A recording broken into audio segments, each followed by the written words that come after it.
just so full of passion when it comes to integrating your life into nature, and saying really helpful ways to just give yourself some self-care, but then connecting to the natural world in a really unique way. He's been a part of, they call it plainsman, which I had no idea was a thing. But for the past 7 years, he's been dedicated to bringing the natural world into homes through his family's business called Roberta's Garden. They've been huge. But then he also has his own platform on Instagram. And so it's a really great way for us millennials to stay connected and, really remember that nature is a priority. So hi, Devin, welcome to the show. Hey Mia, how you doing? Doing great. I'm so glad you're here. I love how you're repping your brand and shirt. Plant vibes all day, every day. That's great. Yeah. So tell us a little bit about your story. I mean, you've Yeah. so much, and I'm sure your family supported, that mindset for you, but teach us a little bit. Yeah, well, so I grew up with plants. My earliest memory was I was about 5 years old, and I was selling cut flowers of Oriental lilies to passersby at the Cincinnati Flower Show.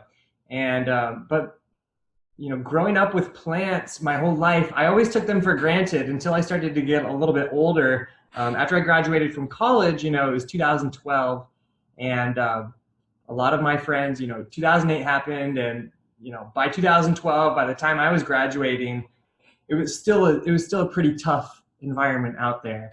And I had studied economics in school, and I was thinking about joining the economics field in some way or another, but it didn't happen, and I fell into the family business, which was the biggest blessing in disguise because, while I just kind of took plants for granted back then, over the last, 7, almost 8 years, I've just slowly become more and more of a plant lover, and I realized that really my mission in life is to inspire people through plants, to bring the joy of plants to everyone, and particularly to our fellow millennials most of us are stuck in tiny little apartments with no space to grow anything. But soon enough, I think we'll all be able to, whether we stay in those small apartments and just add houseplants to our lives or start moving out to areas where we can grow more things.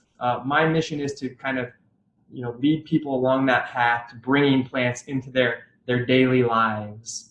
Yeah, I think that's so important and something that we kind of forget, right? Even if we are in that day-to-day hustle and we're walking from our house to our car to our office building, like we interact with nature throughout those. And I think spending the time to say, this is something that connects me to the natural world, this is something that can slow everything down, is really powerful. And tell us a little bit more about what plant vibes means. Well, plant vibes, that's just my fun millennial way of spelling plant vibes. Vibes was a current word for all of us, and basically, yeah, it's the idea of starting to think about plants, how we can interact with them, how much joy they can bring us when we start growing them. Start thinking, even if we don't grow plants, if you just start to think a little bit more about them, like you're saying, like while you're walking to your car or while you're walking to the grocery store or whatever, and you start to notice the energy that these plants contain, then it may start to pique your interest in, oh, maybe I should try growing this thing. And, oh, maybe, I might kill it. I might kill a plant if I grow it, but who cares? Because killing plants is part of the growing process. I always say, if you're not killing plants, then that means you're not trying. I kill plants all the time. And, it doesn't matter because there's a lot more plants to grow. And I think that if people, for one, just like stop caring if they kill plants, that's the first step. The second plant is actually keeping them alive and watching them thrive and watching them just transform from spring to summer to fall to winter. It's a pretty amazing thing. You start to recognize these similar features that are just kind of embedded within plants of a similar type, seeing how they respond to certain conditions and seeing how one is similar to another or different from another. It's a really I think it's a very useful and sort of meditative way to just live your life. Yeah, that's powerful. I know that you have kind of a story about your history and when you really realized that your apartment and everything, you just like needed that life force that plants can offer. Can you tell us a little bit about that? Yeah, so when I was younger, and I did study economics in school, for the first few years after graduating, I was kind of like spending about half of my time working, doing my Roberta's job, working with plants and everything. But then I was spending the other half of my time uh, doing like stock market sort of stuff, trying to use my economics degree. And so I was kind of just like waffling about in both of them, just not really making any progress in either one, just kind of just like at an even keel. And I had been doing. I like to do a lot of reading. I try to read at least an hour or two of some sort of philosophy each week because it seems to be a really good creative outlet for me. And a few years ago, I was reading a book by Cicero, who was a Roman politician back around the time of Caesar and Brutus, like basically right at the time that Rome was falling. But he was a very influential politician at the time, and had some amazing. He has some amazing things to say. And I was reading his work, and he was talking about how when you're trying to decide on what to put your life's effort into, it should be something that you're proud of, something that you can really stand behind. And I was like, okay, well, this stock market stuff, damn, it's not doing me much good at all. I don't think it's doing anyone else any good at all. But these plants, like, I know, like, for me, growing these plants is sweet. For everyone that I'm able to introduce to plants, talk to about plants, I think their lives are getting better. So let's screw this stock market stuff and go straight for plants 100% all the time, every day, all day long. And so that's what I did. And then I started to notice that like my knowledge and my experience and just my understanding of plants was just started to really climb.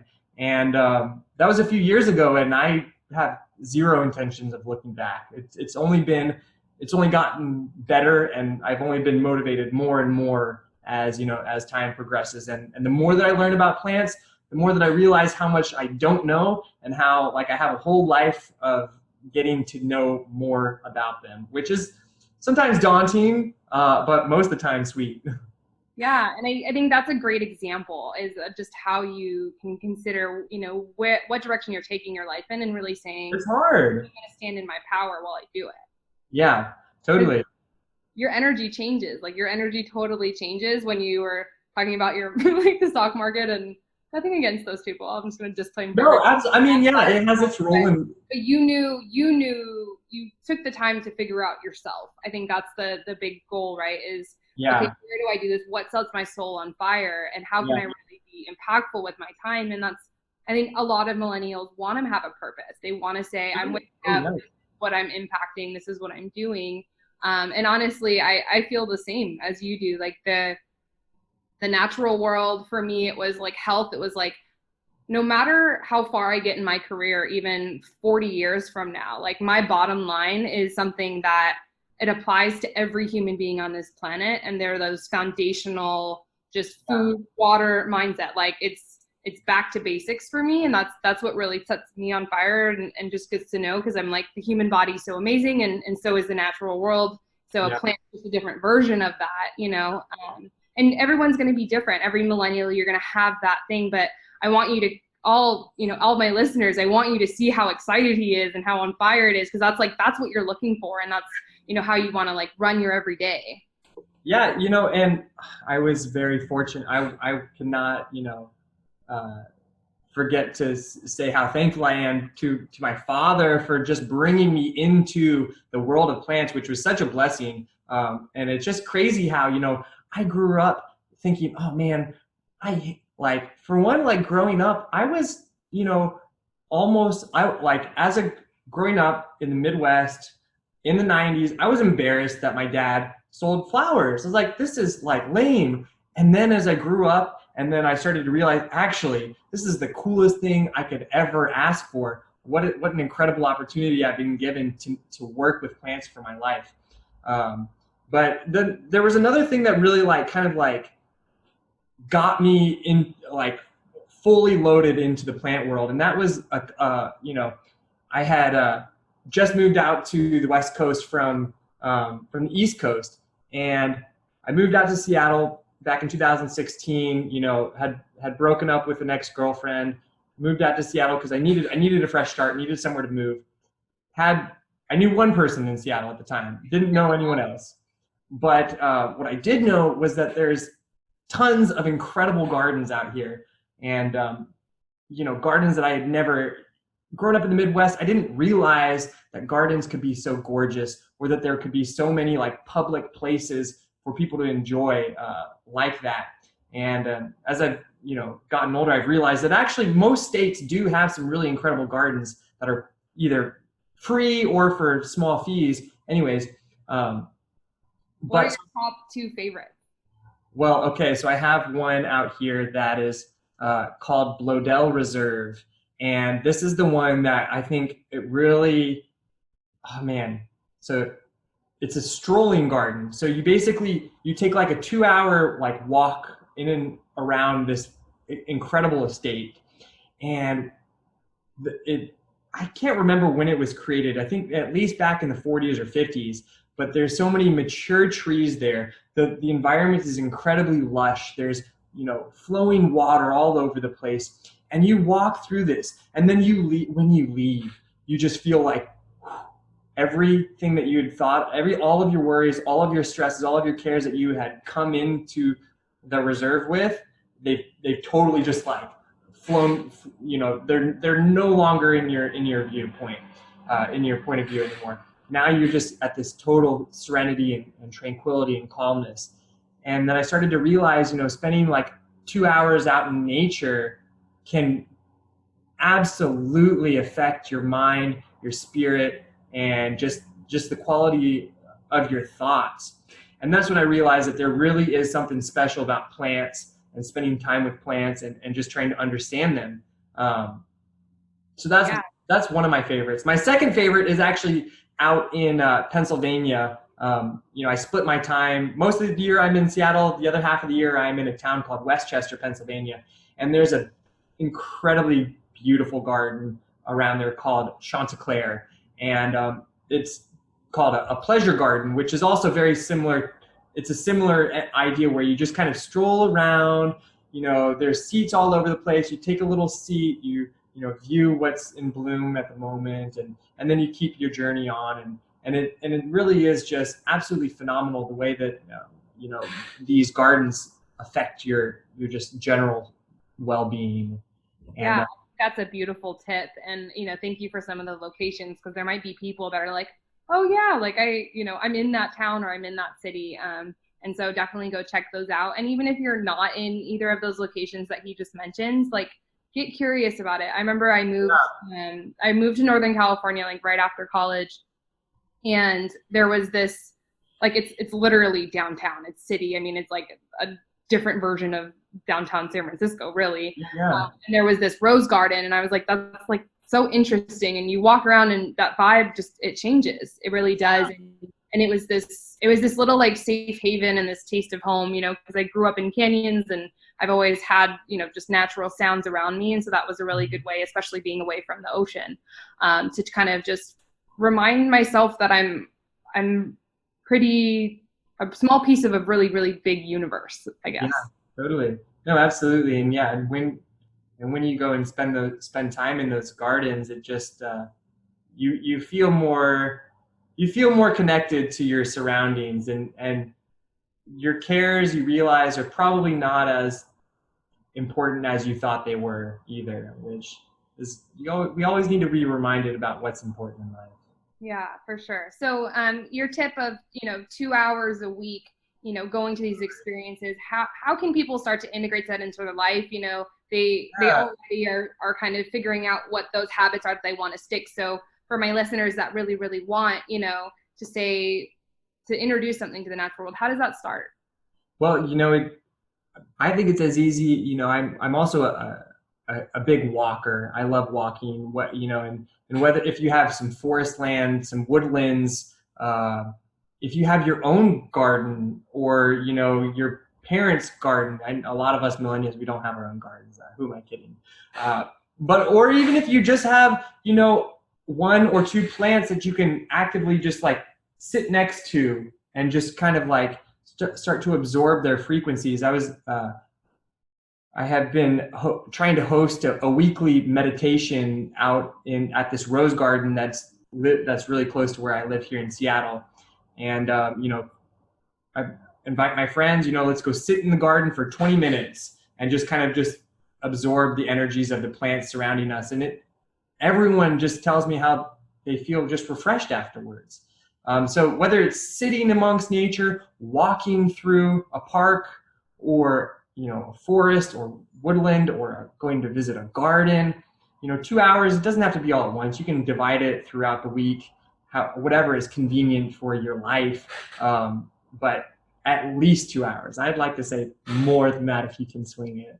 Yeah, that's great. And staring at photos like this does not count, my friend. It's a close, maybe like you got to do like 6 hours of staring at photos like that. No, that's a great tip. And I do think that, we've talked a little bit about the responsibility component of building the habit of owning plants. Yeah. Then there's this, and I love how you said, meditative. And I hope that, after this show, you end up getting people at the rose garden and like, let's just, because it's so important. And it's something that, like, when we're as driven as we are and we have the to-do list that we're doing, you've got to block out your time. You've got to say, and do it with people that you love, right? Because you can kill two birds with one stone if you're like, hey, friends, right? There's that social interaction you're looking for that you think you don't have time for. And then doing nature. And like me and my girlfriends, we love like hiking and, doing something active, as a way for us to, complement our family. Yeah, honestly, I only have time for friends that want to do things like that with me, because I only have so much spare time. So let's go do something good for our hearts and our souls together, and then we can, if we do have time, we can keep hanging out afterwards. That's really how it goes with me and my friends out here. Yeah, and I mean, and you prove just through your story that you're successful in it. Like you really are, stepping up, and you're an influencer in that world, and you're doing it for something that's really good and really powerful. And like the world ended tomorrow, like making sure that nature was getting into people's lives. Yeah, I know. That's why it's I'm so inspired to continue pushing forward in this. I don't know exactly what direction it's going to take, but all I know is that, like, if I continue to bring the energy of plants into people's lives, like, if they start to experience what I've experienced, then it's a good thing. Yes, that's so great. So where can we find you on the web? And just tell us a little bit more. I know it's on your shirt, but yeah. You can find me on Instagram, Plant Vibes, spelled a fun way. For all of us millennials, you'll get it. I ask my older friends if they can read it, and some of them get it right. But all of my millennial friends can easily pronounce it. But then I also have a YouTube channel, just Discovering Plants with Devin. I go through some like longer form videos on either spotlighting plants that I think are special, giving some tips and tricks on how to grow certain things, plant certain things, divide tubers, just general garden knowledge that needs to be passed down. Yeah, I think that's so great, and I definitely want to get people that information. So we'll connect and make sure that they get that. Devin, thank you so much for your energy. You are just a rock star and saving the world one little plant and one little person at a time. I'm gonna have to get you a plant to replace the picture, or to go along with your picture. We got plants around. We got some plants. We're vibing each other. So thank you so much, Devin, and we look forward to seeing you online. We'll check out your YouTube. Thanks, Mia.